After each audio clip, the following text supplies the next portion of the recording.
Some of you are already sharing how many tanks and gallons that you have. I mean, it's one thing to say that you have 10 tanks, but they're like a gallon each.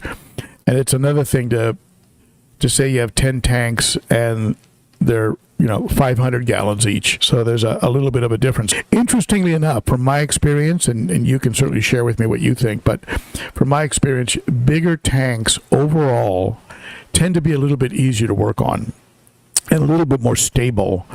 That old dilution, the solution to pollution, right? Like the sump on this tank, I work on maybe twice a year.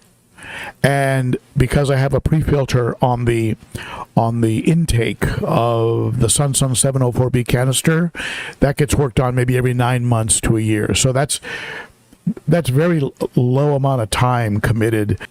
If I had sand in here, I wouldn't even have to vacuum.